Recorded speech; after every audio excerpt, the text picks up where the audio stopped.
What, in your opinion, what separates a memorable hole from just a difficult one? I think primarily you've got to see the entire hole from the tee. I don't know of any great holes that come to mind. I'm sure there are some. When you stand on the tee, that you don't see the test that's presented to you. So I always had difficulty with existing golf courses going out and saying, it's a dogleg right hole. The only thing preventing us from seeing the green from the tee here is this little area of trees that we've got. We got to take like 8 or 10 of these trees down, and then the whole thing will open up, and you'll really see what the design of this golf hole is all about. And then people just go, "Oh my God, you're going to take these trees down, and it's going to look so barren, and it's this and it's that." I said, you're going to be able to drive it over there to the right and shorten the hole, and you get all the stuff. It's like there's going to be rough over there, or there's going to be mounds, or there might be bunkers or something else, but we don't want something sticking up in the air that inhibits the view. So when you're standing on the tee, you want to be able to see the entire thing that's in front of you that you're trying to play. It's telling you, okay, don't hit it here, hit it here. Oh, you want to take a chance, hit it over here.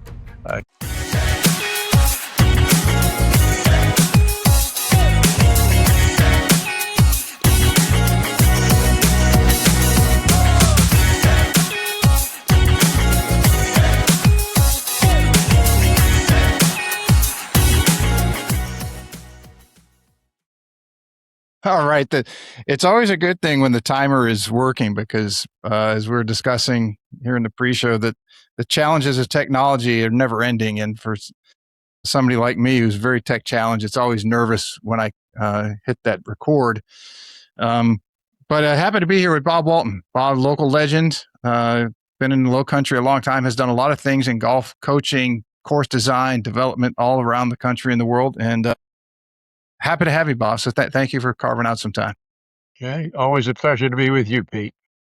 It kind of, I don't know how I didn't ask you in the past to come on, but when we were at the local teaching seminar about a month or two ago, you and I were eating lunch together, and we got to talking about Secession Golf Club, which you were highly, highly influential. In fact, you were one of the principals. And while Secession, I think, might not be known to the masses, I think within the golfing world, if somebody had a Secession logo and they were in LAX, it would be very recognizable to anybody who's in the golf space and knows golf fairly well. Or if you're in LaGuardia, O'Hare, pick any major airport around the country, even the globe. It's that much endured. And so I guess if I was going to start anywhere, I'd like to start there since you were so influential in the club and the design and all those things. Can you just kind of start from the beginning on how that idea came about and how you got involved? Yeah, it was accidental for me. Tim Moss, who who was the other general partner, we were general partners. It was put together under a limited partnership format. And it was actually Tim's prompting because he was getting ready to leave his position as the director of golf at Moss Creek. And he wanted to get into his own golf course situation as opposed to working for members or some other owner. And we were friends, played golf together. And he called me. I was up in Ohio doing a real estate project and wanted to know if I could come and see him and talk a little bit. Was I coming home for Thanksgiving? This would have been way back in like 1984, 1985. And so, yeah, I was coming home. So we got together and he said, "Hey, I've got an opportunity to buy this piece of property over in Beaufort. Would you look at it with me?" And I said, "Sure." And his idea was that he wanted to build his own golf course. And but the finances of that, as we went through it, didn't work very well. Tim had a decent amount of money, but not the kind of money that you needed to do a project like that. So anyway, we went through a lot of iterations on how to do this. None of the business models worked out worth a darn. And then came up with this idea that at the time, going back to 1984, unless you were a member at Pine Valley, Seminole, Cypress Point, uh, there were no national golf clubs that you could aspire to join. Hmm. And a lot of people wanted to belong to those places, but just wasn't available unless you were on the end with somebody who was influential in those places, and you could get invited. So the genesis was to create a place like that, so that those who aspired to belong to a place like that would have a place to go. So that's how Secession started. And so it started in the vein of those kind of places, walking with caddies, excellent conditioning, an excellent design on the golf course, a memorable walk, uh, all about golf. So that's how Secession got started. And unfortunately, Tim and I, as the general partners and as the guys who ran the place, didn't live to see it come to full fruition, because shortly after the golf course opened, we were dumped. Hmm. And but it went on to become that kind of a place. And I think the guy who really guided it through the principles that Tim and I had created for this National Golf Club was Mike Harmon. Yes. And Mike was the longtime golf pro, as you know, and he just retired a few years ago. And Tim, I mean, Mike had his struggles with membership, to keep it a walking only place, caddies, and all of those principles that all of the great national golf clubs possess and have for since their beginnings. When you guys were developing the plan, because I know that the clubhouse was built later on, as you mentioned, that there were some up and downs in the early stages, and it seems like up and downs are big challenges to just stay afloat and keep the golf course open. Are aligned with a lot of famous golf courses. Augusta National, of course, many people are familiar with that story now.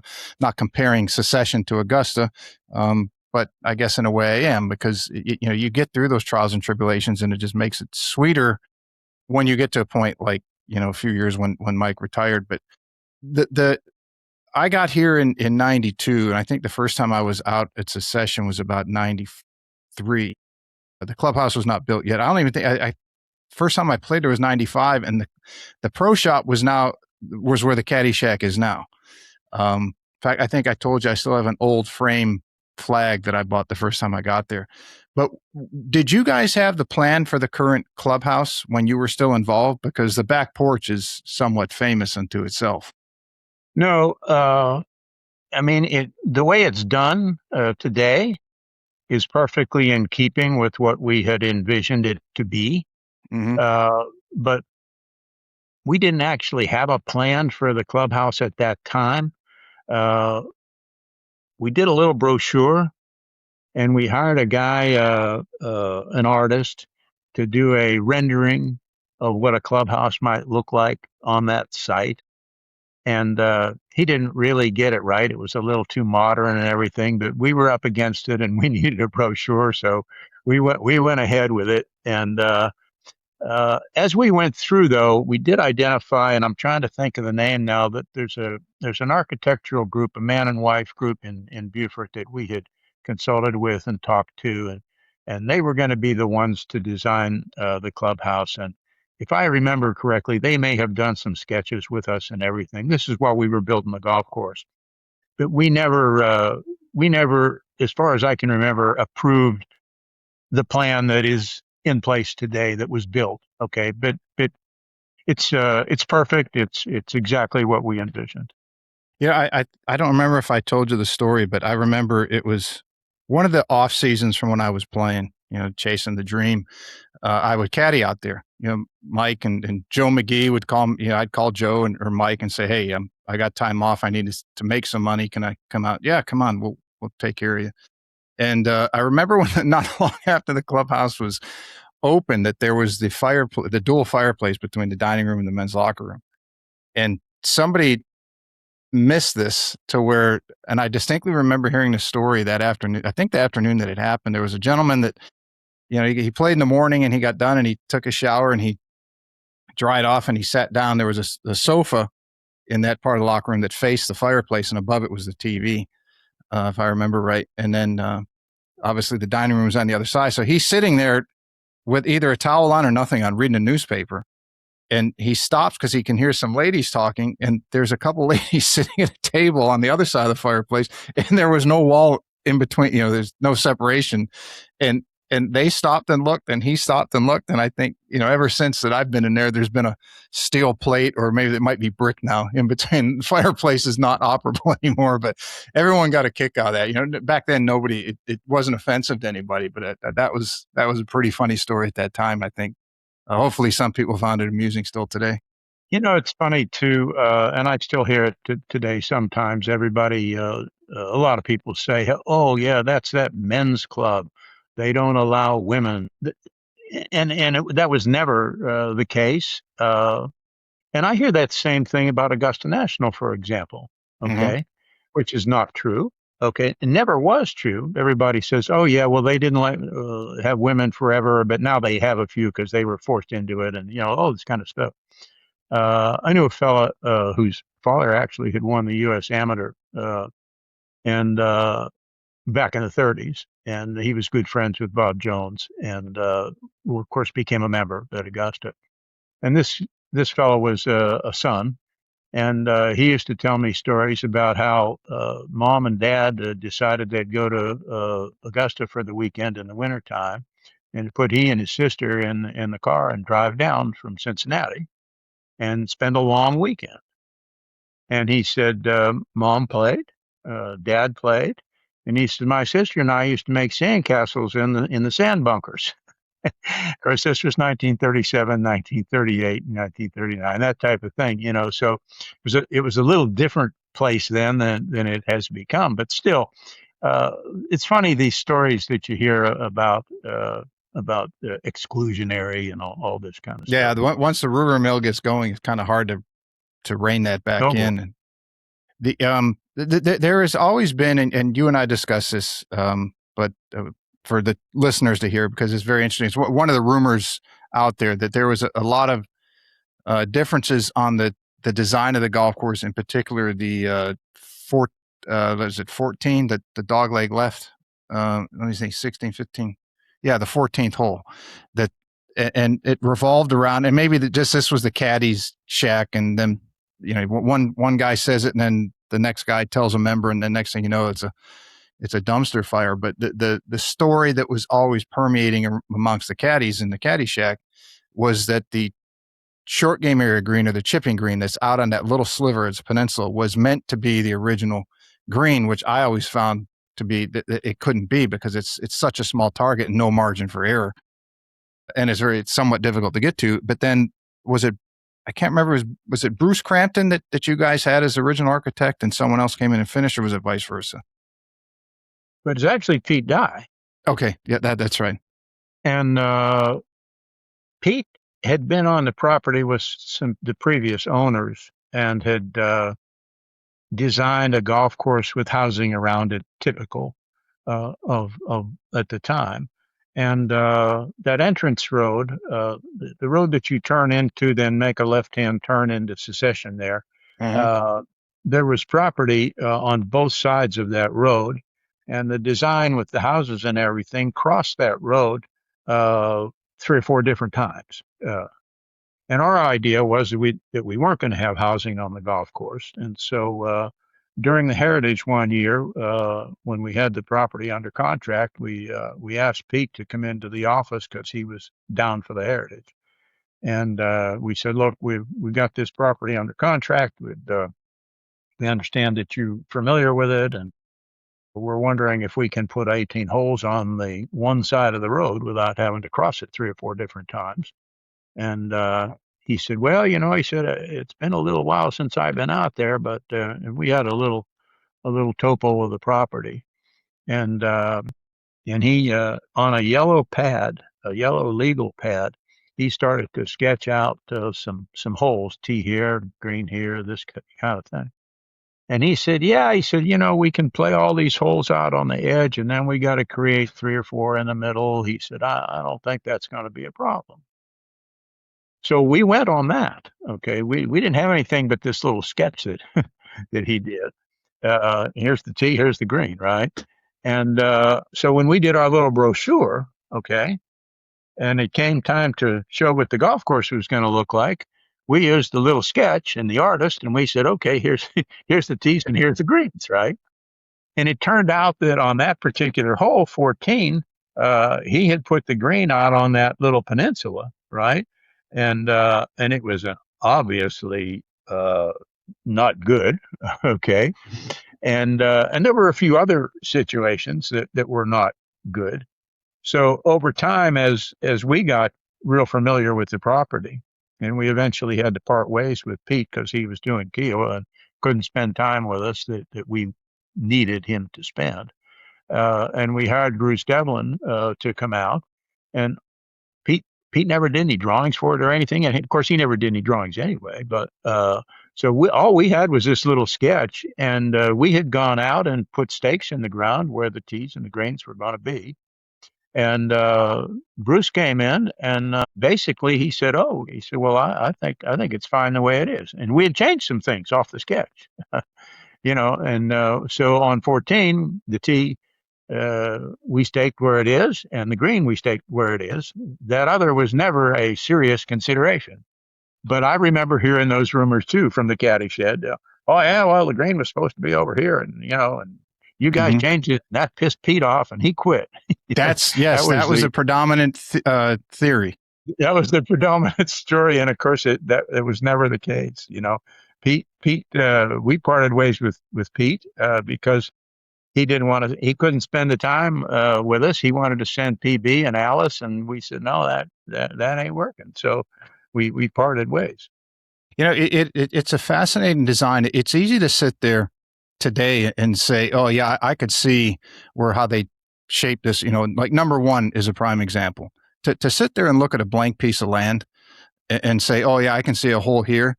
For your average golfer, someone thinks they know golf that's not an architect or doesn't have the creative gene in their brain. I call BS on that one because it's a beautiful hole. You tee off, you walk the long bridge across to the fairway, and then you go out to the fairway, and then number two stuck in that little corner, and then 3 comes back, and then of course 16 and 17 and 18 are obvious that they're beautiful holes. I argue it's the 3 of the best finishing holes in the game.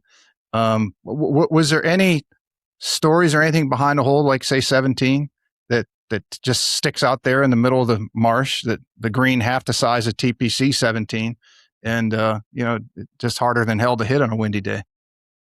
Yeah, so that was never part of anybody's plan until we went out there and I started to stake where the tees and the greens were going to be.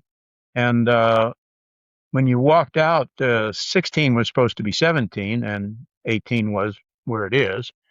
And when I walked out between the green on 17 and the tee on 18, I looked out and there was this piece of land. It had a few little trees growing on. And I was like, well, we had a par 3 that was near the entrance coming in. That would have been, I guess, let's see, 10, 11, 12, 13.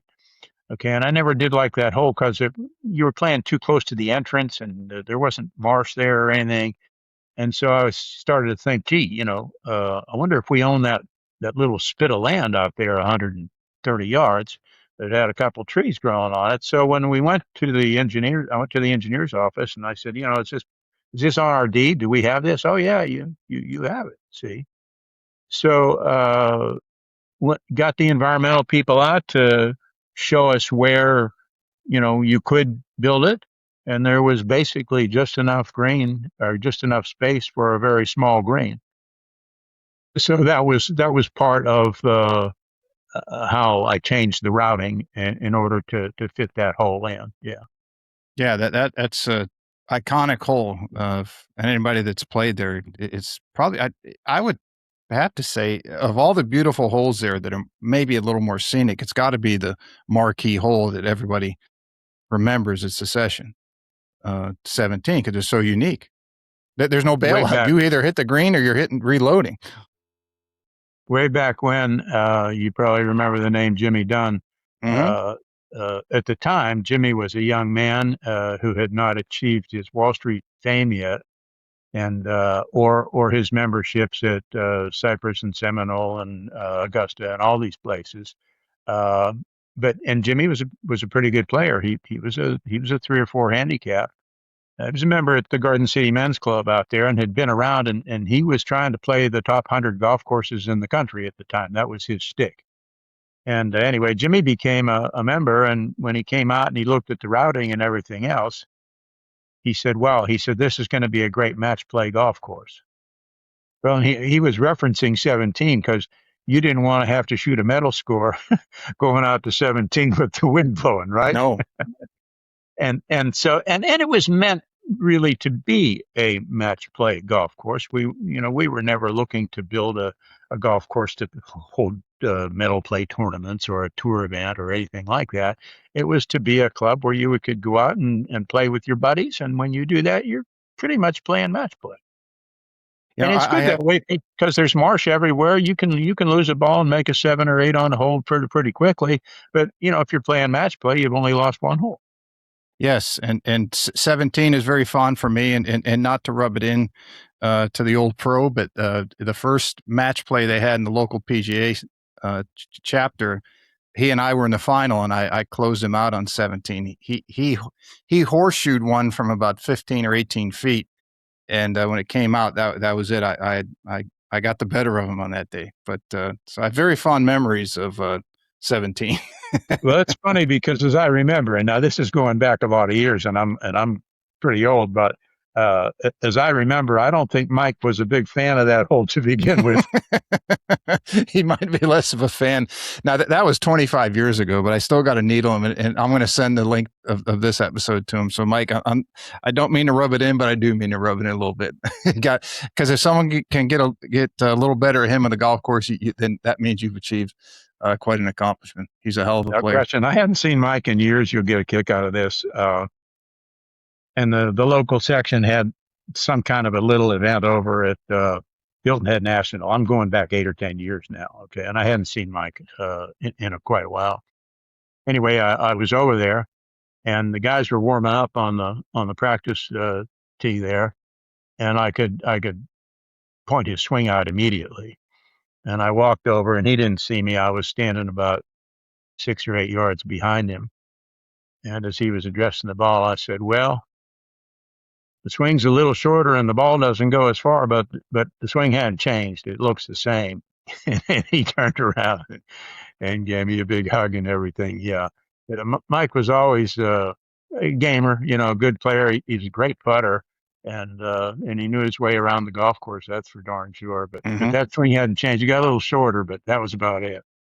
Not only were you, I'll just, for lack of a better term, and what comes to mind real quickly, a developer of golf course, i.e. Secession, and I know you did a lot of work in real estate and development in Ohio. But you've done a number of golf courses. You and Skip Malik partnered on some courses in Europe, in Mexico, and I want to get on those a little later. But just on the topic of golf course architecture, because obviously you have you have the perspective of somebody who's seen it from different perspectives, and not just the silo of, say, an architect, or the silo of a developer, or the silo of a person who's a golfer. You see it from all the different directions, and I think that brings a lot more to the table. But one question I want to ask you, that as we've been talking about you coming on and just getting the scheduling, I've been pondering questions in my head on what to ask you that you have a unique perspective on. But if I gave you a bulldozer, let's say tomorrow, and I said, "Bob, you got unlimited, you got a blank check. What's the first mistake that 90% of people would make when they want to build a great golf course or a golf hole?" Because I'm sure you've seen it or heard of it, or distance yourself from something like that. Well, and all of the great architects have said this. This isn't coming from me. It comes from them, because that's where I learned whatever abilities I have. The first thing you have to do is figure out where you're going to set your clubhouse, because that automatically tells you where the first tee and the 18th green are going to be, and hopefully maybe the 10th tee and the 10th green, right? Or the ninth green and the 10th tee. Okay. You can't always work it out like that, because we have many links courses that go all the way out and all the way back. So just the nature of the land will tell you what you can do. But so you're always wanting to find out, okay, where is the best location to put the beginning and the end, and then you piece it together from there. I had an ability. I don't know where I got it, but I had an ability to take a piece of ground and say, oh, uh, let me alone out here for a week or 10 days, and I'll figure out how the best routing can be for this golf course. And that was my strength in doing golf courses. I was always able to figure out the best routing, and there's typically more than one routing that you can do. One of the things I always did was put the routing together, and then I'd say, okay, now could we play it backwards, maybe? And then where the 18th green would be, that would be the tee, and then we'd go backwards. And sometimes that worked very well, sometimes better. Okay. But you have to be real familiar with the land, and it's not just looking at topos. You got to have a topo, of course. Don't have to, but you'd like to have a topo, but you're out there walking around and you're going, okay, if I was hitting this tee ball here, I probably wouldn't have to move very much dirt. The green could be over here to the left or over here to the right because there's a little spot there that's a little high spot. You can do it there, right? You gotta be familiar with every square yard of the property you're working. Where are the trees? Where's the drainage? Is there a lake out there somewhere? You just have to know that property like the back of your hand, and then it makes it easier. In my case, for whatever reason, it was easy for me to do that. I have always been amazed by someone who has that ability because I started playing golf. I think I was 9 or 10. Started caddying at the local country club at 12, and I played at a fairly high level. And I could never look at a topo map or just look out at a vast piece of property and say I can see the holes going here, here, and here. It just and I fairly creative in a lot of things I do, interior design or designing logos or things like that, and a number of different things. I've just been around an artistic family that way. But when it came to, and it kind of irritated me when it came to looking at land and saying, I can see the routing of this golf course. I drew a complete blank. Like I nothing think came to mind. I think maybe if I had to point to something that helped me to get to that ability, I was fortunate enough to have played almost a vast majority of the top golf courses in the country, and I had I could always remember the great golf holes in my mind, what they looked like, and why they were so cool and fun to play and challenging to play. So I had a little bit of a dictionary, if you will, or encyclopedia back there that I could draw on, and I could look at a piece of ground and say, "Oh, gee, this looks like number such and such at such and such," and so if we did this and we did that, okay. And I was a big believer in the template holes that were done, back by C.B. McDonald and Charlie Banks and Seth Rayner and people like that. Uh, not that they, not that you build identical green sites, you don't, but you do build green sites that are very similar but fit into whatever terrain that you're working with.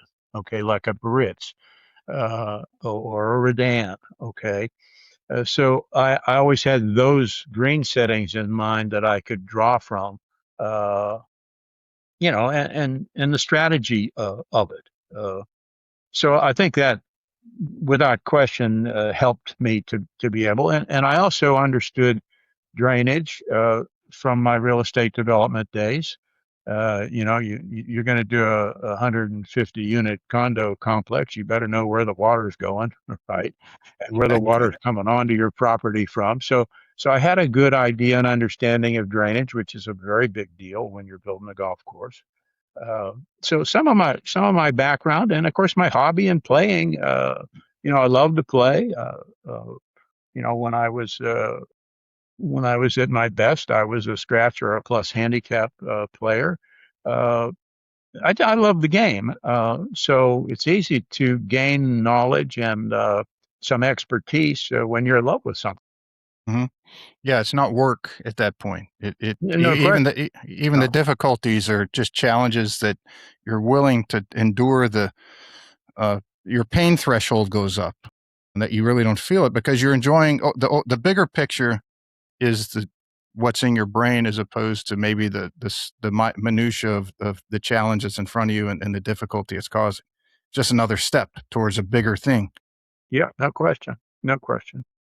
What in your opinion, what separates a memorable hole from just a difficult one? I think primarily you've got to see the entire hole from the tee. I don't know of any great holes that come to mind. I'm sure there are some. When you stand on the tee, that you don't see the test that's presented to you.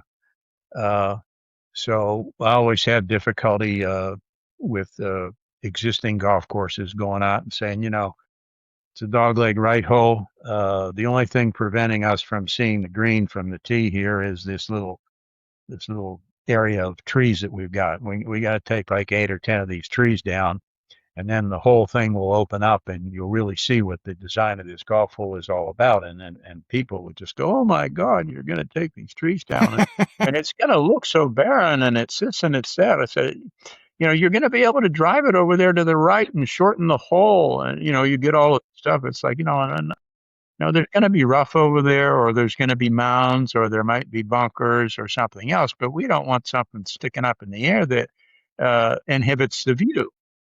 So when you're standing on the tee, you want to be able to see the entire thing that's in front of you that you're trying to play. It's telling you, okay, don't hit it here, hit it here. Oh, you want to take a chance, hit it over here.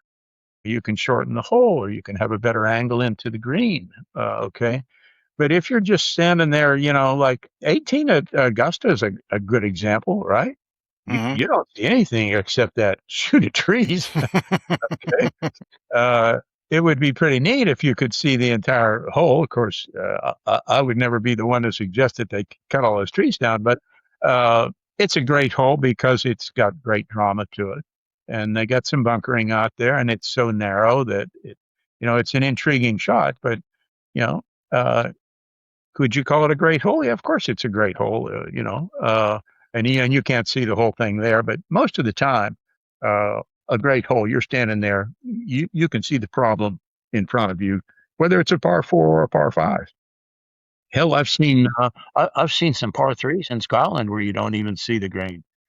Wow. Dog leg right and dog leg left, back to back at one of the courses up in the north there. I can't come up with it now, but two par threes where you don't see the green. One's a dog leg right and one's a dog leg left. And you know what? They're very cool and they're very memorable. Okay, so but most of the time you're able to see the entire length of the golf hole when it's a great one. Do you think people might confuse difficulty with good design? Oh, sure, yeah. A good example. You get called into a situation where they're gonna you're gonna help them redo their bunkers or regain the size of the greens that they've lost. You're gonna do some renovation work on their golf course, and they go, "Oh, you got to look at this 18th hole. It's a par five, but it's way too easy." Okay, and I've had this so many times. So you get out there, you got your committee and everything else, and you go, "Well, this is a pretty neat golf hole." Yeah, but it's par five, and it's like everybody can reach it in two, especially the young guys today and everything else. And there's no room back here to put the tee and this and that. All right, let's see. Well, just make it a par four. Right. Just change the scorecard. And they go, "Oh, that'd be too hard." Look, they get enamored with par. To me, it's the greatest tool that an architect has is to hang par on a hole. That's like putting a stranglehold on them because if they don't get par, they're totally upset, right? They get all crazy, and if the hole's too easy, short par five, uh, most of them can't reach, but the better players do, so they don't like that one either because they're at a disadvantage going out. But you know, a hole is a hole, regardless of what the par is. You know, when you're watching TV, whether it's a PGA or a U.S. Open or a British Open, uh, they'll say, "Oh, this is hole number 2, and it's a par 4, but it's playing 4.62, right?" Mm-hmm. But there aren't any par 4 holes, par 3 holes, par 5 holes, right? Yeah, in fact, as a designer, you don't ever want to design one of those. You want half holes all the time. That's what's interesting. Okay, and And what is a real half? short. What do you mean by like a half hole? Par So 4.5 or? uh, yeah. So uh, a par 5 would be a 5.5 hole. Nobody builds them today. Everybody wants to build 4.5 holes, Mm-hmm. right? Well, 4.5 would be a tough par 4 or an easy par 5. Same way with par 3 holes. Nobody builds 2.5 holes. They build 3.5 holes because Mm-hmm. they want those par 3s to be tough, right? So with that philosophy, you go from 3.5 to 4.5. I don't have any latitude in there to build interesting golf holes. All my holes are 3.5 to 4.5. I want to build 2.5 to 5.5. Much bigger variety. I get a bigger variety. Okay, so that was always my feeling. Okay, my feeling was I want a par 5 that when you're done, you're happy that you made that 5. Mm-hmm. Okay, and if you're on a real short par 3 that doesn't have any real angry hole locations, if you don't make a 2, you're pissed because half the field might make a 2, right? You know, so it's variety. Okay, and today I think architecture is getting too much crammed into 3.5s and 4.5s Mm-hmm. when you can go 2.5 to 5.5 and create a lot more variety. Yeah, I do find it fascinating that some of the best par 3 holes in the world, you take 7 at Pebble Beach, it's under 120 yards almost all the time. You take the one I found that really blew me away when I played it was L.A. Country Club. I can't remember the number. It's like 14 or 15, that par 3. Because when I played it, Tim Morgan took me out there. We went out one for a long week. He had some work, and we played in a couple events out there. But L.A. Country Club was a client of his, and we went out and played it. And the caddy told me that hole can play at 100 yards or it can play at 200. Now I don't know. I remember they did the remodel, so I don't know if they still have the ability to go back as far as they did. But and then that green had a very very tight hourglass shape. That if it was front right, it was 100 to the front of the bunker. It was 103 to the green, and you could have 106 to the pin, and then so you had about 4 yards in front and 4 yards in back. So you better be on with your wedges, or you're hitting a bunker shot to a tight pin. And then the other side of the green was much larger. I would assume they use that for the back, but not to get off the topic, but I see today's golf holes, the par 3s on some of these newer constructions are usually in the 180 to 190 range from the blue tee area, or they're in the 220 to 240 range from the back tee. And it just seems like over and over and over again. It's like, where's the creativity in the design? You can make a great golf hole. I mean, now this is going to sound crazy, but one of the more interesting par 3s I can remember playing in this area was what used to be the second hole at Penny Branch. It had that super back to front slope to it. It was 116 yards at most, but if you landed on the green with any kind of spin, you were 10, 15 yards off the front, and you're chipping back up that slope. So it doesn't take a lot to make a hole, as you said, a 2.5 that can be made. You hit a good shot, 2.5 or 2 is well within the range. But if you hit the wrong shot, 4 is coming into play really quick. Yeah, so as we're talking, a couple of holes come to mind that we did. The second hole at Grey Bear over in Slovakia, which, by the way, the girls' European tour is playing there next week. It's an uphill.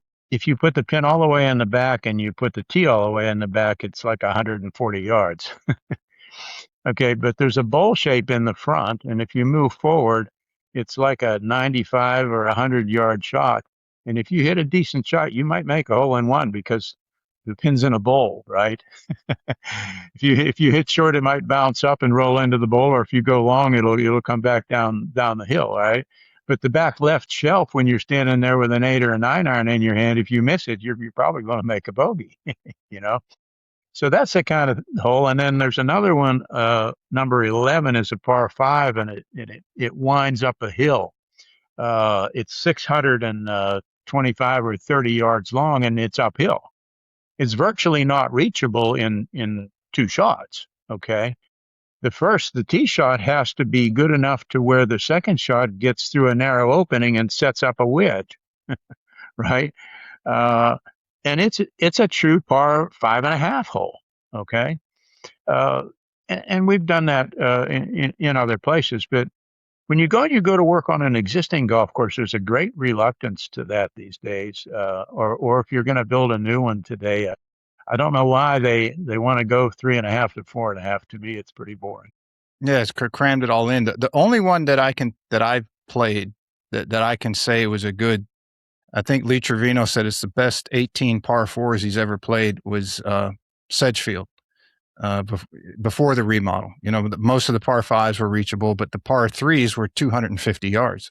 Going even back to when the course was designed, when I was playing, we played an event there, and I think I don't remember what hole, the first or second, the par three in the front, it was downhill. It was like 220 yards, and one of the members that was out there watching us said, 30 yards behind you guys was the original back tee. And you could see the mound back there on the edge of the property because there were homes, surrounding it.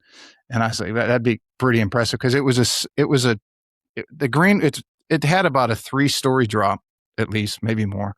And just an oval green, egg-shaped green, from more narrow in the front and got wider in the back and sloped towards the front.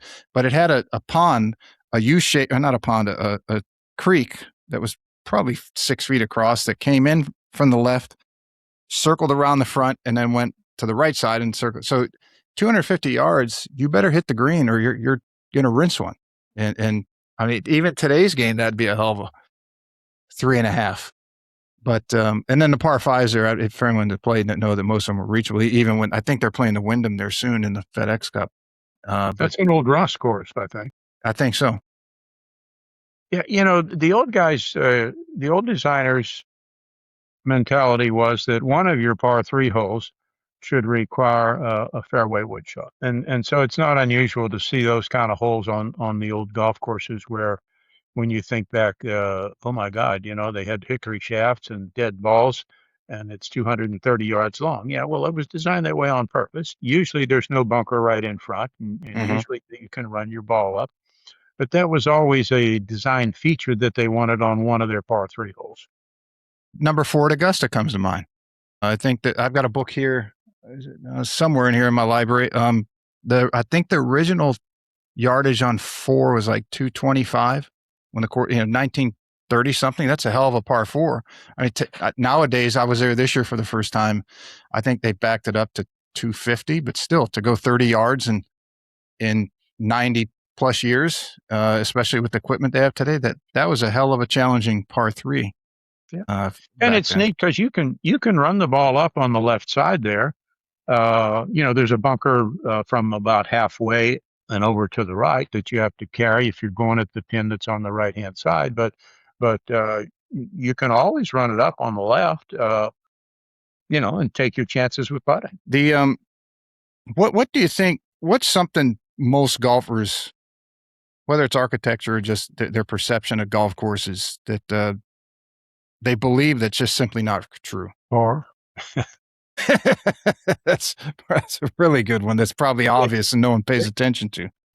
They become slaves to par, right? And you get on a hole, for example, that's a long par 4, and it's in the wintertime and it's cold out and the wind's blowing in your face. Well, that ain't no par 4 anymore, pal. But that's how they play it. And they get all bollocksed up. They get their panties in a wad, trying to make that 4. And so, yeah, they're slaves to par, basically. I think that's true. And guess what? I understand that it's interesting and easy to when you're televising golf to say this is under par, this is over par, and everything else. And watching golf on TV has a lot to do with how they think their holes are and how they're supposed to be played. Is there anything that modern architects do now that is better than what was done 50 years ago? Agronomy is a big deal. Uh, you know, when I first moved here, before I moved here, I was in Pittsburgh and I was a member at Oakmont, and those greens were really fast. Okay, I saw an article recently where somebody had stamped the greens at Oakmont back in the 1970s. Okay, mid 1970s, which is when I was still there. And they were like 9.6 on the stimp meter. And they were the fastest. They were faster than Augusta. They had a whole list of these. Hmm. Harbor Town was like 4.5 or something like that. Okay. That old Now, Bermuda, that natural yeah, area of Bermuda. yeah. So, I mean, as a guy that's been 50 years removed from playing on bent grass every day, uh, I still can't believe that Oakmont's greens were only 9.6 because they were fast as hell. But everything is relative, isn't it? Hmm. Uh, and today they're rolling at 12 every day up there.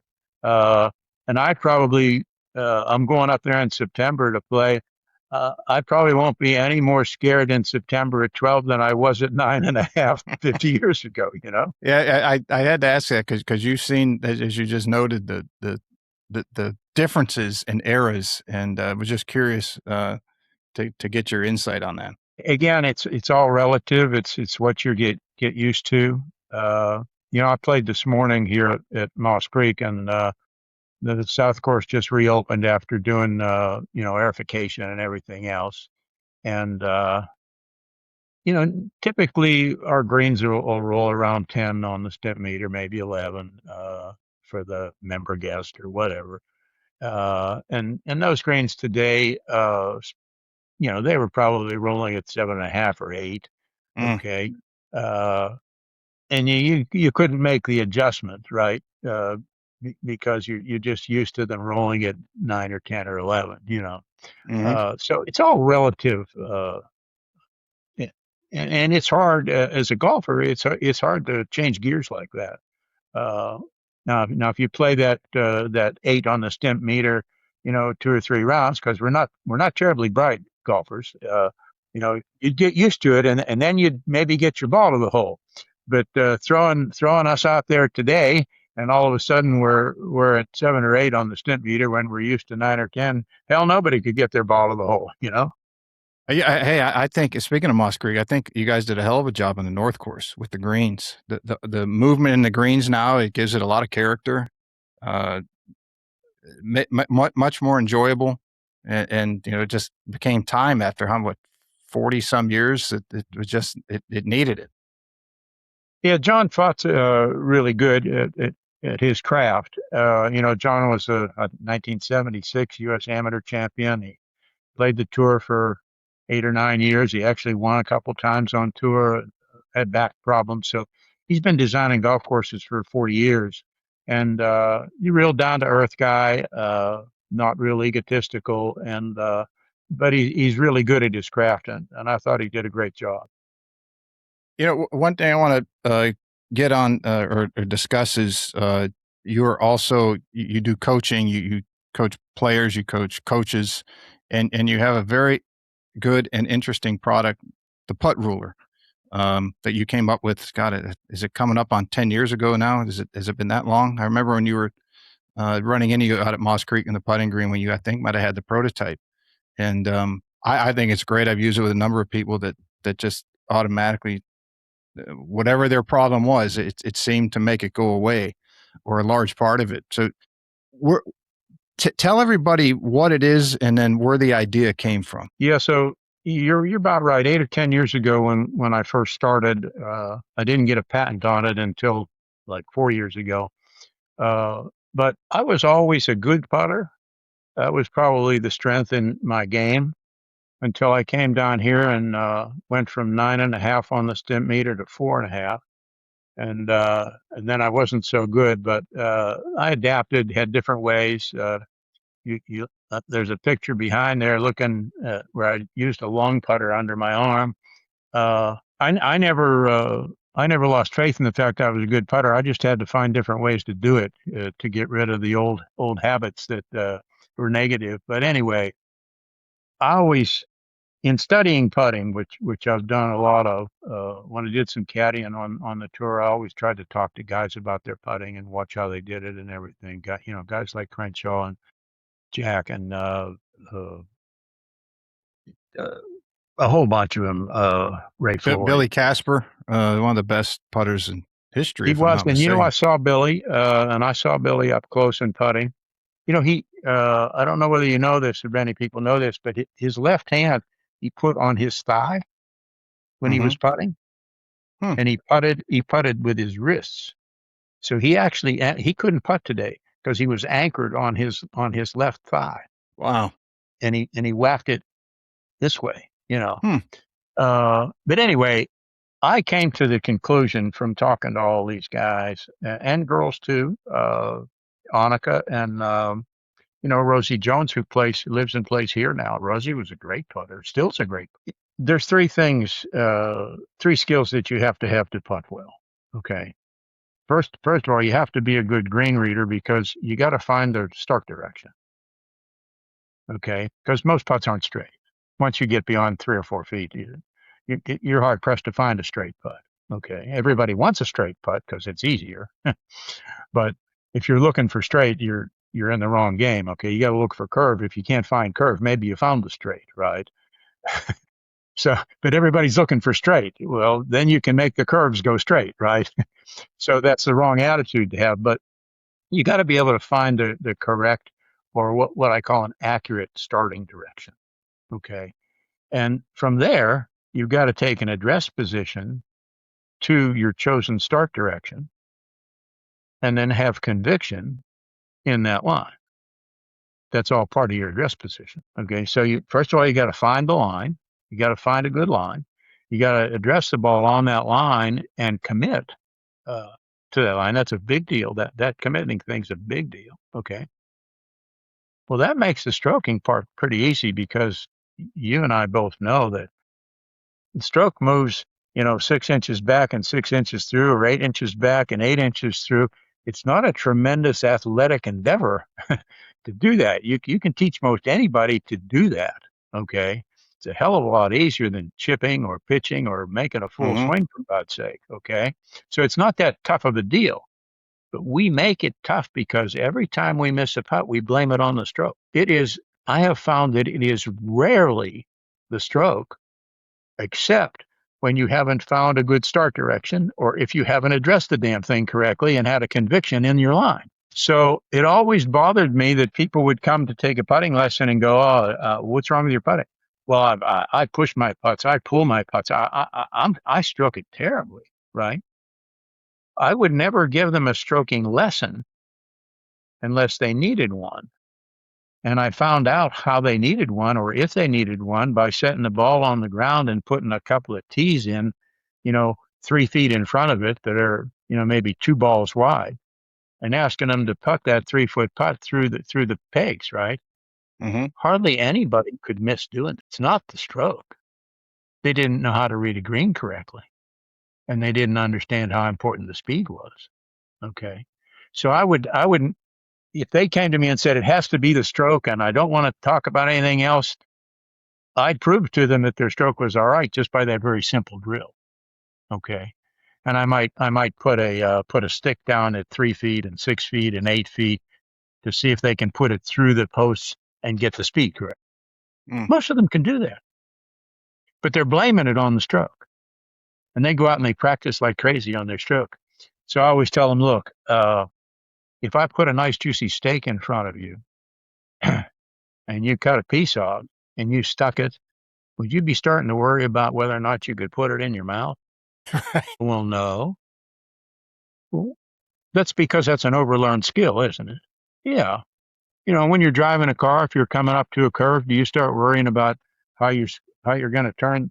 No, I don't do that. That's because it's an overlearned skill, isn't it? Yeah. Putting's an overlearned skill. It ain't that tough. moving it 6 or 8 inches back and 6 or 8 inches through. It's just not that tough. But we make it tough because we blame every miss on the stroke. I pulled it, I pushed it, da da da. Anyway, it's a long story.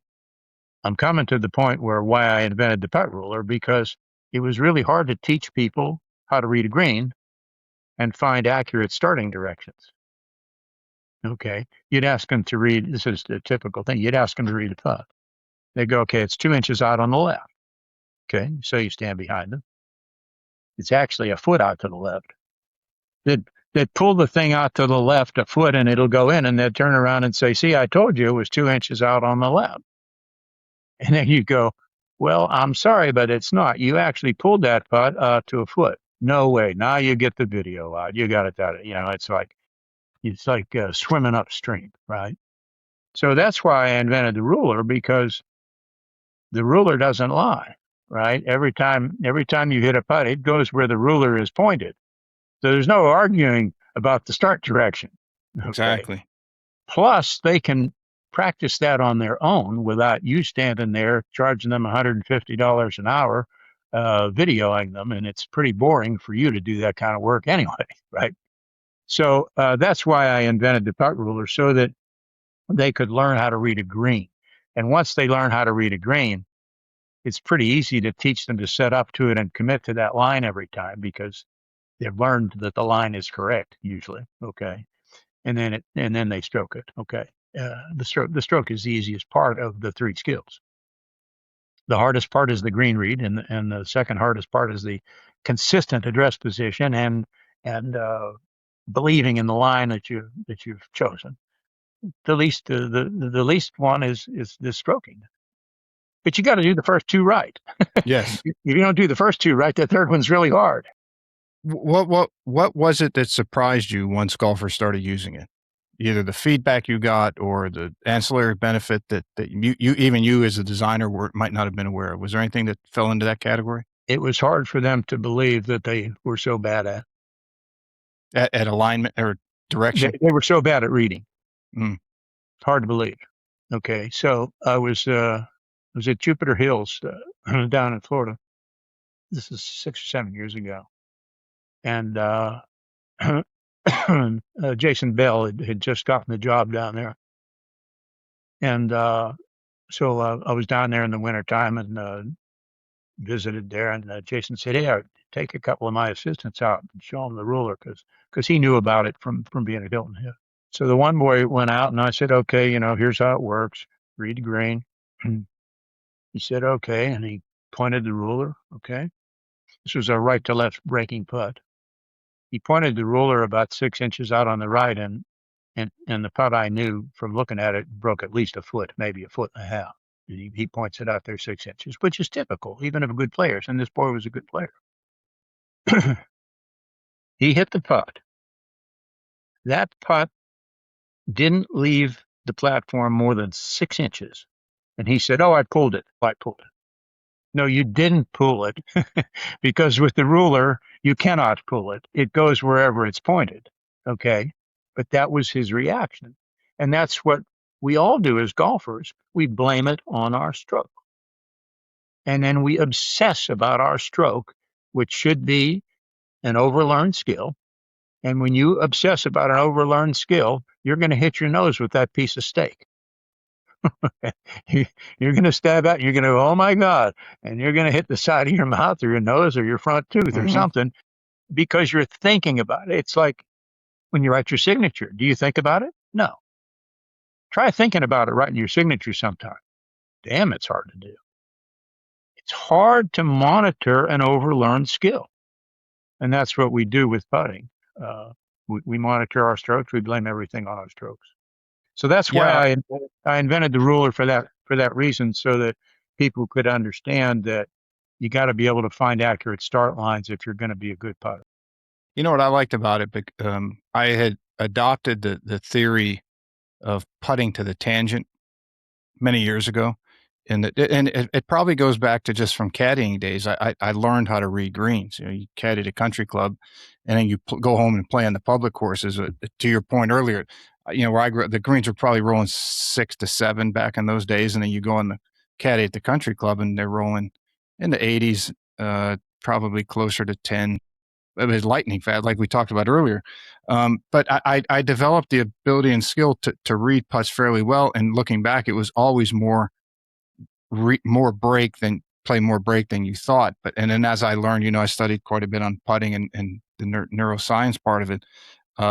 Learning the math that putting to the tangent became a much easier thing to do. And why the putt ruler, why I believe so much in it, was those things married very well. So if someone out there doesn't know, putting the tangent would be, if you can, most people will putt to the apex of the break, and the apex being defined as the highest point of the curvature of the putt off the straight line. So a straight line from ball to hole, take the highest point of the curve, that would be the apex. But as I show people all the time, that there's usually break between the ball and the apex. And you keep coming back until there's no more break, and then there's your straight putt. So when I got the putt ruler, it was something that I've been doing. I'm not saying it didn't help me, but I'm saying that you wholeheartely believed in. I said, I think I remember telling you, you're onto something pretty good here. And I'm glad to see it's been so successful for you. Yeah. Yeah. It's just it's a tool to teach you to find accurate start directions. Have you found that's for, cause as the amateur golfer, that let's say the average 16 to 20 handicapper who probably three putts 4 to 5 times around, have you found that that's one of the easiest ways for them to cut down on those 3 putts? It is. It is for sure. The other thing that, and I don't know, I mean, it's been several years since we worked on the putt ruler, but I also came to find out that putting at a hole, practicing with the ruler and putting at a hole, was not as good as putting at a disc. So this being a disc, it's almost like to put your drink on, right? It's a flexible thing. It's the size of a hole, okay? And you set it on the green and you putt to this. And the reason that works better is because it makes you have a greater appreciation and an understanding for speed control. Because speed control is everything, right? Yeah. I can take a 20-foot putt that, if I'm going to just drop it over the front edge, I might have to play 3 feet of break. But if I give it enough speed to go 4 or 5 feet past the hole, I might play half that much break, right? So everything in putting is speed dependent, okay? And it was a funny story. I was doing a clinic over at Belfair here. This is 7 or 8 years ago. And I had 12 ladies out there, and I had the putt ruler, and I'm showing them the putt ruler. So I asked for a volunteer, and this lady came out. She was a high handicap person. I had a putt from about 10 feet that broke from right to left about a foot. And so she went through the routine, and she put it down, and she aimed it right at the hole, and she whacked the hell out of it. It hit the back of the cup and went in, and all the other ladies are going like this, right? Now I'm like, boy, I'm really screwed now, right? What am I going to say, right? So now I made mistake number 2, and I said, Zelda, I said, if I give you a second chance at this, and I'm going to bet you $100 that you can't make it, or I'm going to give you $100 if you make it, what are you going to do differently? And of course, she turned around and said, nothing, I made it. That's a true story, right? I said, okay, that's the end of putting at holes. Okay. Because if she'd have putted at a disc, that ball would have gone off the green on the other side, right? And then the light would go on. Okay. So when I do clinics anymore, or even when I'm just teaching, we're teaching on discs, because that's speed control awareness, and everything in putting is speed control. Whether you're reading it, you got to read it for speed to pick a good line, right? Exactly. So I always tell people, when you're reading a putt, speed dictates line. And when you're putting the putt, the line dictates speed. You've chosen a line. Now that line's dictating a speed, isn't it? And when you're reading the putt, you better have a speed in mind if you're going to pick a line. Yeah. So speed's the king. I just read a book where Nicholas was standing around with a Gary player, and they were talking about putting.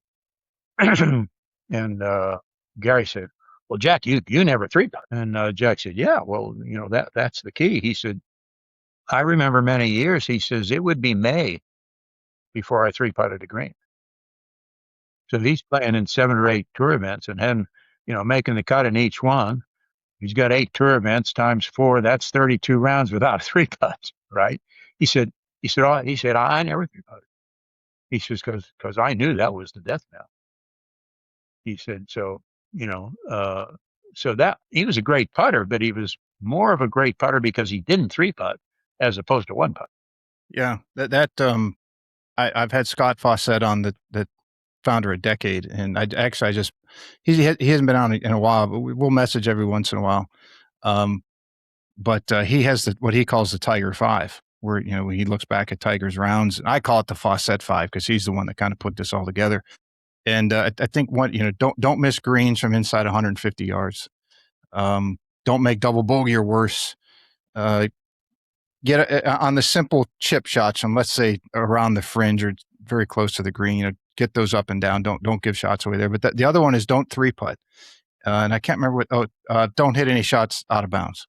Keep the ball in play. Those are the 5. But three putts being the easiest for the majority of golfers on the planet.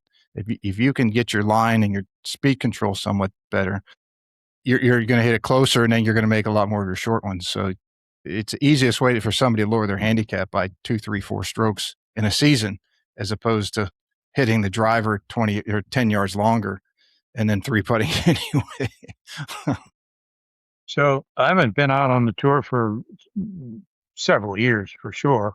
And they tell me now, though, that most of the guys, and I'm sure it's true on the ladies tour too, most of the guys spend 90% of their putting practice time inside 10 feet. Mm-hmm. Because they've determined through all the statistics that are available to them today that those are the putts that you can reasonably make. Those greens aren't perfect.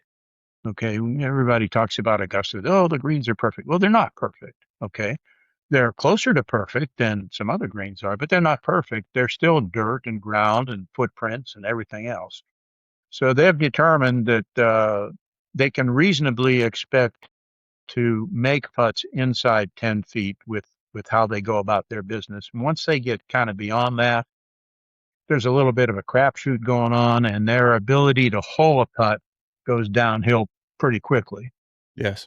And the other thing that I always tell people is there's a point at which tour players will three putt, a distance at which tour players will three putt more than they one. Mm-hmm. And that distance is about 32 or 33 feet for the best putters in the world. So the people that we teach who are 15, 18, 20 handicaps, that number is probably about 12 or 14 feet.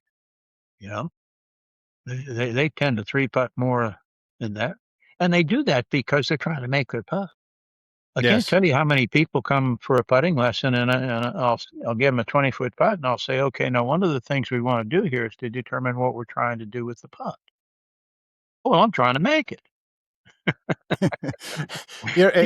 You mentioned it earlier. The broadcast and what they see on TV grossly skews expectation, because you have to remind them, look, you're seeing the leaders week in, week out, or at least the people in the top 10, 15 on the leaderboard. And outside of Scotty Scheffler nowadays, or Cameron Young's having a great couple-year run, or Tiger in his day, the other 144 players or 150 or whatever it is in a 120 or in the full field event, you don't see them on TV because they're usually not making these putts. And they don't. And Mark Brody's book was so eye-opening for so many people. And I wish that more higher handicap golfers would read it, because it sheds light that say, hey, look, once you get outside of 8 feet, even the tour pros make rate drops under 50%. So why are you trying to make it from 12 feet on the 3 greens around that you hit, and you're three putting all of, it's easy way to drop 3 strokes. Knock it somewhere close to the hole. If it goes in, even better. They make about 99 point something % of their putts at 3 feet and under, right? But when you put them to 5 feet, it's like 80%, right? Yes, drops quick. So that they get, once you get to like 8, it's like 40%, right? So it's, Mm-hmm. once they start to get a little further away, they don't make them. But like you said, to your point, the ones that are winning are making all those putts. That's why And they're then winning. that puts in the mind of the average viewer that they think they should make them too, Here's someone who's done which, it for almost their entire life, full time, 8, 10 hours a day, but you should putt as good as them and you're playing once a well, they week. don't understand that. Unfortunately, they don't understand that, but that's part of how we teach, right? We need to teach them that that's not the Change the case. expectation. They don't Yes. always. And then the plan. Yeah, exactly. That's part of how you need to teach people and coach people into more realistic expectations out of their game, What would you versus the say? guy that works out. What would you say is the biggest myth in putting instruction? Because you've been around it, you've seen it at all levels, beginner to tour level. You're in it, you coach it yourself, you coach other coaches, you see it as much of as anybody else, and you're around it and hear of it. In your opinion, what would you say is the biggest myth in putting instruction? Myth. I would say my answer is going to be more in belief than myth. Okay. They put too much emphasis on line and not enough emphasis on speed. They put too much emphasis on stroking the ball and not enough on committing to the line. Mm. They don't understand that if you don't pick accurate lines and take an address position and commit to the line, that the stroking really doesn't. You've got to have those first two parts right. You've got to be good. And when I say the other thing that a lot of people, it's like there's only one line to make the putt. No, there's not. There's several lines to make the putt, but it's speed dependent. So one of the things I do in my clinics is I've got one of those things called the perfect putter, the roller thing. Mm-hmm. Okay. And I'll set up a 20-foot putt that has a decent amount of break in it. And, I can adjust the speed on the roller. So the first thing I'll do is I'll find a putt where the ball just reaches the hole and drops in. And I'll stick a peg in the ground out there, maybe 3 feet to the left. Let's say it's a left to right breaking. And then I'll increase the speed to where if it misses, it'll roll 6 feet by the hole. Okay. But if it hits dead center, it'll go in. And of course, that's a line that's closer to the hole. Typically on a 20-foot putt, I've got 1.5 feet. They can make that putt anywhere in that line, from over here to all the way over here, and anywhere in between, depending on speed. That's like, it blows their mind. They're like, oh my God. It's like magic. Yeah, it's like magic, right? Uh, so that and this obsessing over my stroke, right? I see tour players. Hey, I see college players do it when the girls come here to Moss Creek, and when we used to have the tournaments here, which I think we're going to start up again. Almost every girl out there has some device that's helping her with her stroke. Some are arced, some are straight back and straight through. They're all obsessing with their stroke, and 95% of them couldn't read a green if their life depended on. It's incredible, and then they wonder why their speeds are off, right? They don't play enough break. Then they ram it 5 feet by the hole and miss it coming back. That's because you didn't play enough break. And in order to get it in, you had to hit it harder. Right? Hello? So it's all about getting them to understand that speed is the king and everything works off speed. Mm-hmm. And they don't, that's the last thing they think about. They think about their stroke and they think about line. Yeah, and they ingrain the thinking of stroke. They don't even realize it. I remember when I was teaching at the Golfers College here in Bluffton many years ago. It's hard to believe it's 15, 17 years ago. But I asked the students who are all mostly out of college age and up. There were some people in there in their late 40s, early 50s that getting in the golf industry had always been their dream. And they were working to be assistants. Of course, half of them thought they were going to be tour pros and they couldn't break 80. And they said, just a little bit of work. I can. I said, okay, you keep working at it. But to your point, it was showing them some of these things, like just the data or the general information and where they were misguided and how their perspective was skewed. that was just, for them, it was eye opening. They're like, oh my God, this can't be. I'm like, it is. I'm not making this up or pulling it out of a hat. I mean, this is and that was kind of the beginning of the data era. So being in the industry was easier to get. And these kids are students that had not gotten exposed to that yet. So that was their exposure to it. But it was interesting to see that, as, you come so far in the game. And, I always tell the story. It's when I first packed the playing in, I was done. I knew I was done. The body was giving out and money had run out. So I was in a double whammy. But I remember teaching a lady. She came in for a multi-day school, and we spent the whole morning one morning between breakfast and lunch working on short game, chipping mostly. And her biggest fear was hitting over trouble, a bunker, a high pitch shot over a bunker, or in her instance, in many instances where she was from, hitting over a little stream. So she got very proficient at it very quickly. She was a very good athlete. And so after lunch, we go out on the golf course. What hole were we on at Old South? Might have been 16, the dog leg left where there's the marsh, the peninsula fairway, and you hit over the marsh. So we went out there, and the ladies' tees are out, basically a long par 3 for the ladies. Speaking of 3.5 pars, it's 4 for everybody else, but I think it's a 3 for the ladies. Anyway, automatically she went to immediate fear, anxiety written on her face, et cetera, et cetera. And I said, in my own mind, I'm thinking to myself, she just did this all morning. I can't understand what the problem is. And I actually had to stop and catch myself. I said, hey, you're coming off playing highly competitive professional golf. She's only been playing for a couple of years. You got to differentiate between the two and put yourself in her place. So it was, for me, it was eye-opening as an instructor coming from playing, that you're dealing with some people who just have no understanding, and that's why they're coming to see you. You're the expert, so explain it to them. I don't know what I was getting at there. Just for us bunch of gibberish. It's easy for us to get ahead of their knowledge base. Mm-hmm. It's easy for us to assume that they know some very simple things that we don't hardly even think about anymore. They're so innate for us. So I'm constantly trying to make myself aware of basic fundamentals. Basic fundamentals. When I'm teaching a swing, I got the hula hoop out there, right? I'm showing them that, your low point in your swing is out in front of the ball a little bit when the ball's on the ground. When the ball's on the tee, the low point in your swing is behind the ball, right? And they, even some guys, I had a guy last week who'd been playing for a long time, and he was a pretty decent player. He was like, my God, yeah, no, you're right, but I never thought about it like that, right? Mm-hmm.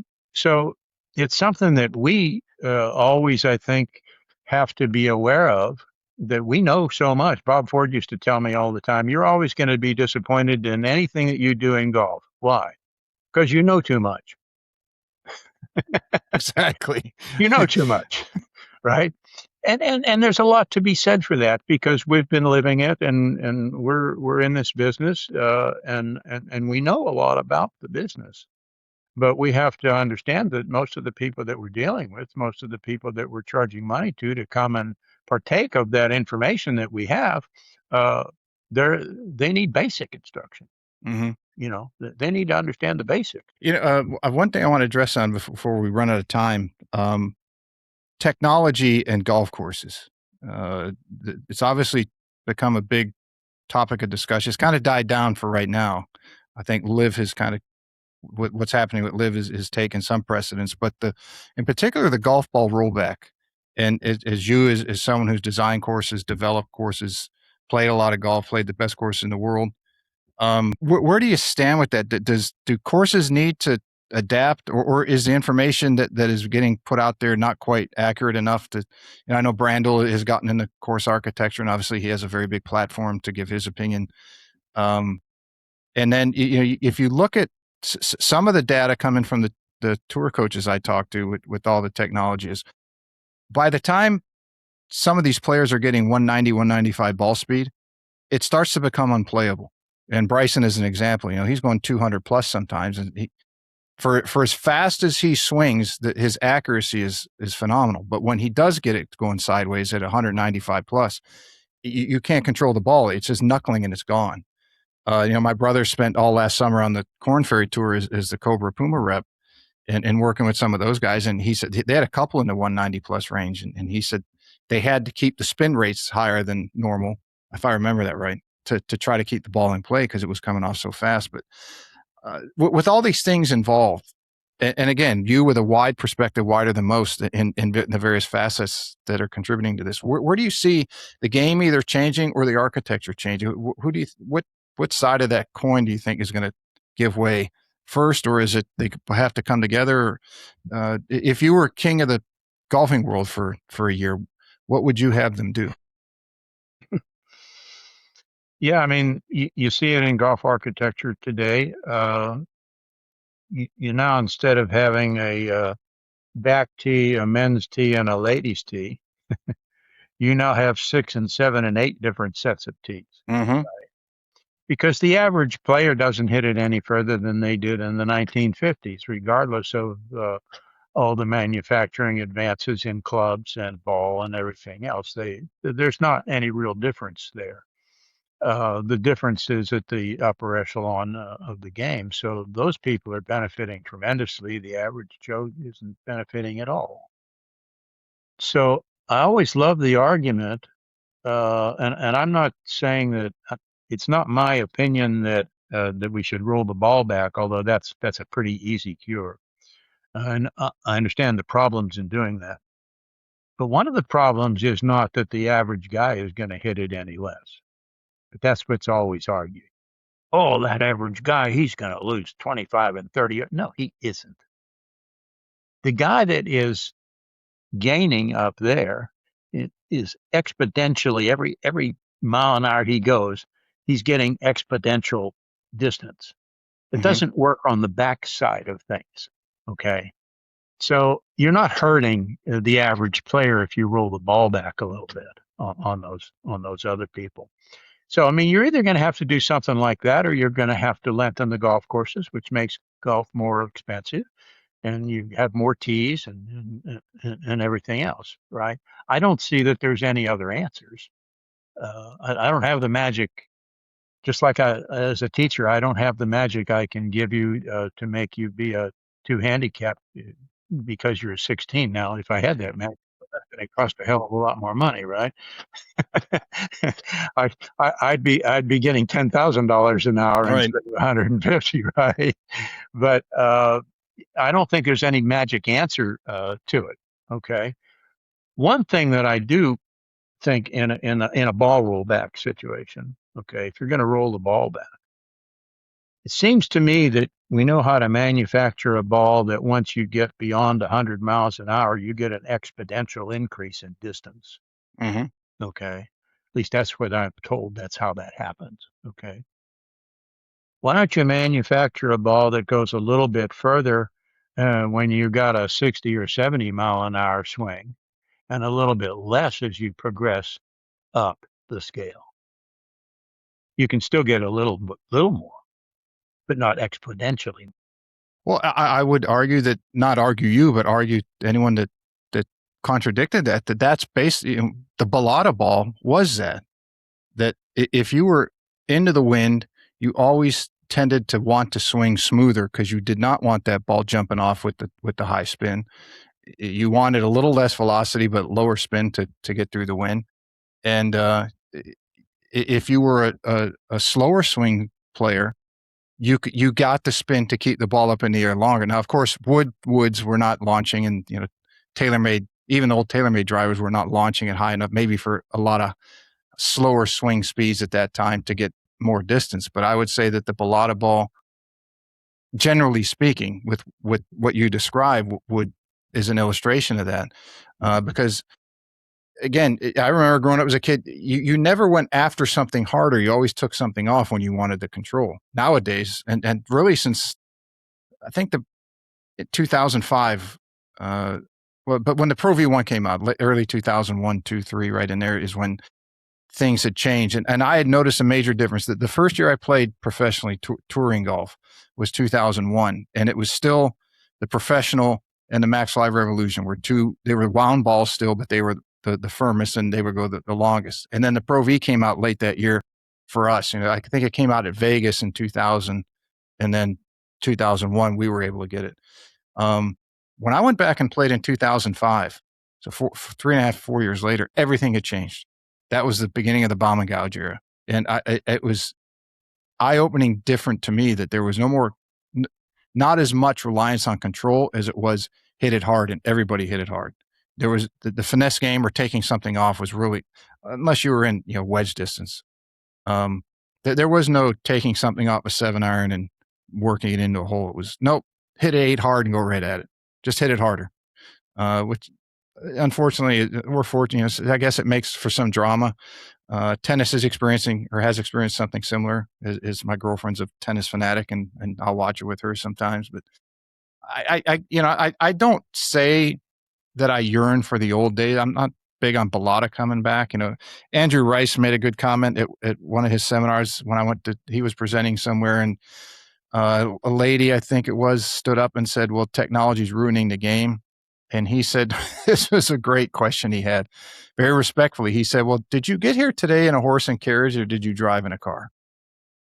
And it didn't connect to her. So he said it again. He explained it to her. And he said, well, cars have provided a lot of technology compared to a horse and carriage. So, it does a lot of good for people. So, but again, getting back to your point, are there solutions? Yes. And where I go with this is I went to Augusta to the Masters this year for the first time in almost 7-8 years. And it was amazing to me how much further they've gone on some holes. 15, for example, is almost to 11 fairway. When I first time I went to Augusta was 93. The tee boxes were in front of the cart path or the road there. Now they're 50 yards behind it. I was walking up 11 and I was coming from the green going back to the tee, and I stopped. There was a marshal where I believe there's a road there where the fairway starts. And he said, we're 250 or 60 yards from the tee, something that is right around there. And then there was another 200 and something. I think the hole's 510 yards now. So I go all the way back to the tee. And as you mentioned, now the tees are super long to where you can put 4, 5, 6 sets of tees there. And we're standing at the front of the tee because that's where they had the tee box set up for that day. And one of the guys I was standing next to had an Apple Watch on. He said, the hole from right here is 505. And I go, yeah, and there's 30 yards more of tee behind us. So it's amazing. And it's like, where's a place like Augusta or St. Andrews? Where are they going to go when they have no more place to go? They just did some renovation. Gil Hance did some renovation work at Oakmont before last year's Open. And there's hardly any room left to go back in anywhere there. Okay. I mean, you could go back on 17, but 17 is a drivable par 4. Why would you want to change the hole, right? Mm-hmm. But on holes that you might want to go back on, the par 5s and some longer par 4s, there's hardly any room to do that. And that's just not Oakmont. That's a lot of the old courses, like you're saying.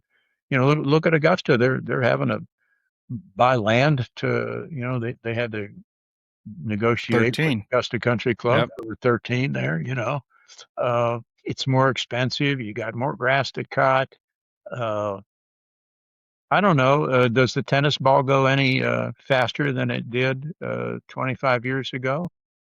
Does a hockey puck do anything different than it did? Does the baseball do anything different? I know the baseball's changed over time, but that's a different sport because home runs are exciting and that sells tickets. I get that. Mm-hmm. But to allow the game to go this way was a big mistake, in my opinion. I do blame it on the ruling bodies in golf are always late to the game, and I do lay most of the responsibility at their feet. That if they, in my opinion, humble podcaster, if they were to stay in relatively decent contact with the manufacturers, yearly basis, biannual basis, every other, whatever it is, just to have a better understanding of where technology is going and say, hey guys, as stewards of the game, we need to kind of maybe not go so far. And, or if you go down this road, we're going to make some rules that are not going to allow for this. So let's work together as the leading OEMs and the stewards of the game, the RNA, the USGA, et cetera. Let's make sure that we don't get into this problem again. But I don't see anything that is leading them to those steps.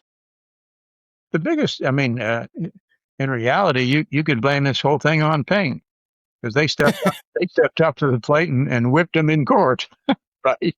And now they're Way back when. Now they're cowering, right? Mm-hmm. But yeah, I don't have the answer. I wish I did. The game's great. The fact that these guys hit it and these ladies, hey, the ladies hit it far, unbelievable. Exponentially, they've had greater increases in how far they can hit the ball than the men have.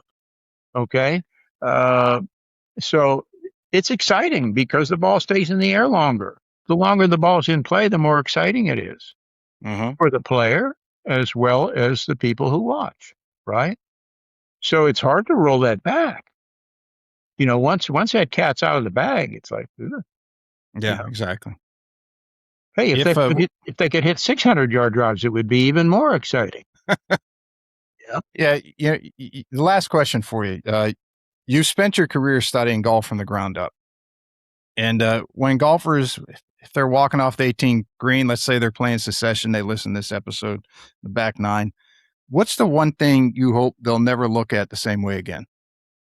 If you could pass along one piece of advice or something that we've discussed today that might change their view for the better. As they're walking off the 18th green and they've just played a round of golf, and they've listened to your episode, or they had a long drive somewhere and they listened to the whole thing, and something that you want to get across to them, either that we've discussed or we can touch on now, that will that you hope that they'll never look at that part of the game the same way again, whether it's architecture, whether it's putting, coaching, the golf ball, layout, design, topo maps, anything that we've touched on today or that you can think of. Well, it's just a game. We tend to make it part of our lives. Like if you ask somebody who's you're in the parking lot, you're coming in to play or practice, and somebody's going out, right? How was your game today? Or how you doing, Joe? You're on the practice tee. You're getting ready to go. Hey, Joe, you going out to play? Yeah. How you been? Oh, I'm okay. I haven't started yet. Right. They always, the game, they are their score. And that's just not a good way to look at it. Over in England, in the British Isles, whether you go to Wales or Scotland or England, okay, they play match play. They don't obsess with score like we do. Mm-hmm. At Moss Creek, like today, I got my back went out, and I only finished the front nine. I couldn't go on, so I had to go into the golf shop, and I had to say, guys, I only played 9, and it should be a no score 9 for my handicap purposes, because after the second hole, I couldn't even swing at it. Okay, I don't want that score to be reflective of my handicap. Okay, it's friggin' ridiculous. Okay. In those other countries, they have medal days. Okay, so you go out on a medal day and you're shooting a score. That's what determines your handicap. Every time you play, it's not like you've got to record this score, right? That's how we do it, and it's very stupid.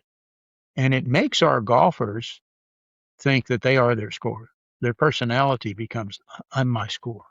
Yes, golfers are notorious for attaching who they are to what their score is. It's crazy. Golf's a game, okay? Go out and enjoy it for a game. Don't be your score. Mm-hmm. And I'm as guilty as anybody.